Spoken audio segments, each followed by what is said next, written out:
Yeah,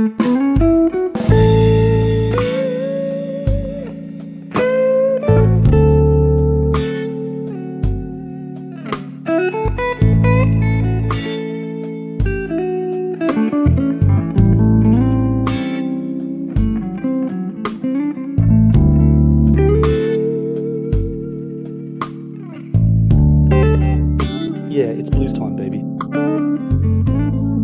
A very warm welcome to all of you. My name is Christian Moser, and today we're going to talk about one of the most essential things for musicians, especially for us guitarists, the major blues and its corresponding chords. And today I'll explain them to you step by step, starting from the basics. Stay tuned. So let's be completely honest. How much rhythm guitar have you practiced in your life so far? Probably 95% licks, runs, scales, and techniques. It's an important topic because what do we do for 80% of a song? Play rhythm guitar, accompany the singer? Unless, of course, you're Steve Vai and have the luxury of playing instrumentals all evening. But I think that's very few of us. Even the great Joe Bonamassa probably has to play chords for 60% of the evening. And accompaniment, and above all, a good blues accompaniment.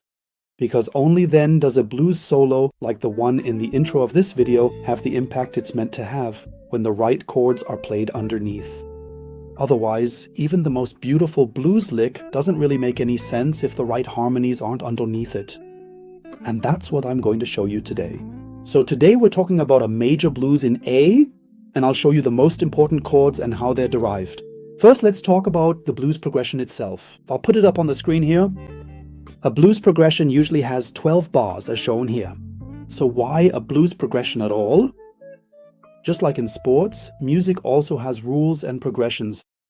If you ever have a jam session, meaning you're in a rehearsal room with musicians you don't know, you'll often hear, let's play a blues progression in A or E, because pretty much everyone knows the progression, everyone knows how the chords go, and you don't have to explain the harmonies to every single person.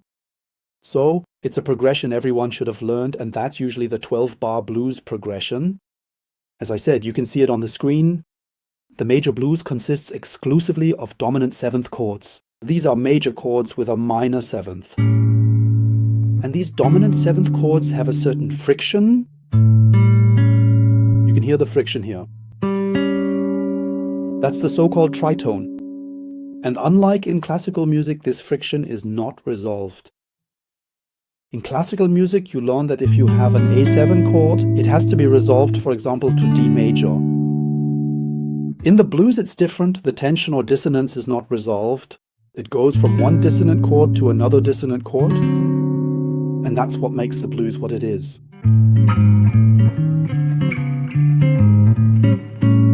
For example, something like this. You always have a certain amount of tension. Originally, the blues was developed in the 19th century as an expression of hope, pain, and the will to live by African American people in the southern states of the USA. Many of these musicians had no formal training on their instrument. They simply played what they felt. And that is exactly the core of the blues to this day. Feeling before theory. So it's purely about expression. All right, let's get started. I'm going to divide this into 3 sections. First, chords derived from the basic chords, so open chords without a bar. Then bar chords. And third, chord shapes as they are played by blues pros in live situations. So we'll start with the open chords. So you'll need, as shown before, the chords A, D, and E. You surely all know them in their basic form. A major, D major, E major. So, if you didn't play a 7th chord at this point, what you would have is this bright, happy major sound, and it would end up sounding a lot like a cheerful children's song, rather than having the distinctive soulful sound of the blues. However, if you add the 7th note, you have, as I hinted at earlier, a certain friction, a sense of tension. And that alone already sounds more like the blues than the previous children's song version, right? Okay, now I'll play through the blues progression with these voicings, and you can follow along, or even better, play along right away.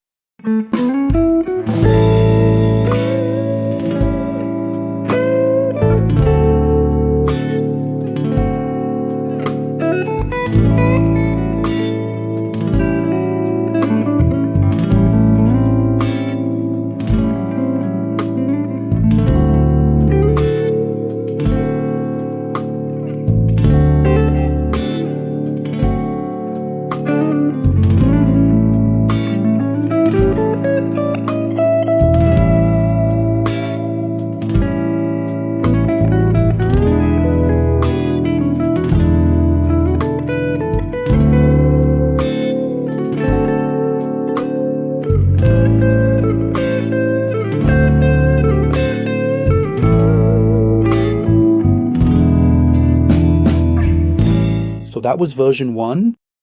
You should know that. Now let's move on to version 2, namely the bar chords. So these 3 chords that we just played as open string chords can also be played as bar chords. That would be the A7 here derived from the E shape. Then right below it in the same fret is the D7 chord.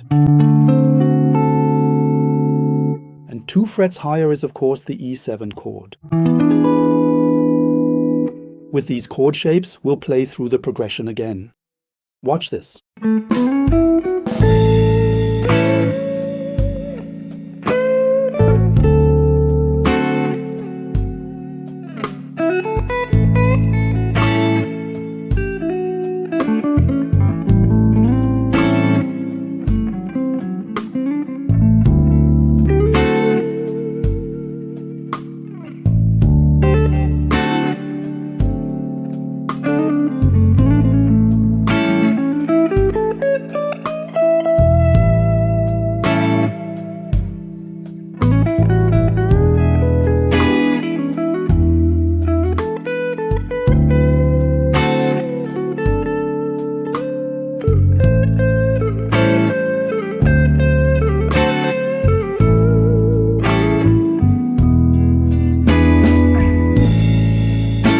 Okay, and now we're already at the pro version. If you break down an A7 to the most important notes, namely the root note, the 7th, and the major 3rd, then you basically have everything you need to get the right chord sound and the right expression. The 5th is missing. That's the E here. But in comparison with the 5th, without the 5th, you don't really miss anything. And that's generally how the blues is played, that you only use these essential components of the chord, then add them in. I'll show you the voicings and we'll play through the blues progression with these small chord clusters as well.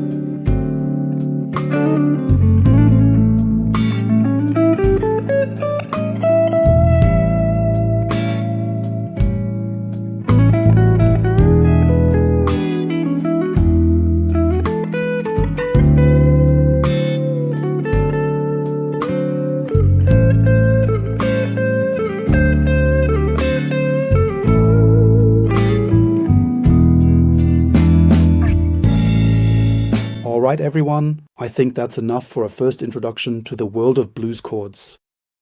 The major blues, or the dominant blues you could also call it.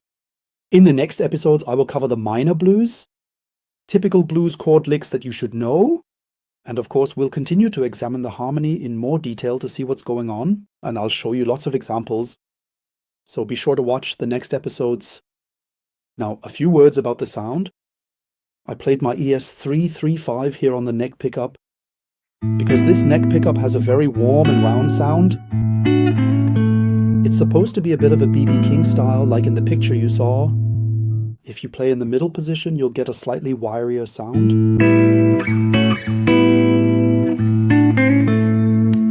And the bridge pickup, of course, it sounds even colder. All of that went through my Fender Blues Deluxe, which I'll show you here. For those of you who want to play the same sound at home, I've profiled this Fender Blues Deluxe with this exact sound using my Kemper. You can feel free to download this sound from my Fender Blues Deluxe. I'll put the link below the video. If you also want all the Guitar Pro files, the PDFs, the backing tracks in good studio quality to practice with, download those as well. The link is also under the video. I would recommend that, so you have a good practice environment with optimal sound. And that's definitely a good way to practice. Alright then, I want to thank each and every one of you for watching. That the views on this channel are growing so enormously, I'm really happy about that. I'll get started on the next workshop. As I said, it will probably be the minor blues next week. Rock on, have fun practicing, play a nice blues, and we'll see you next week. Take care, bye.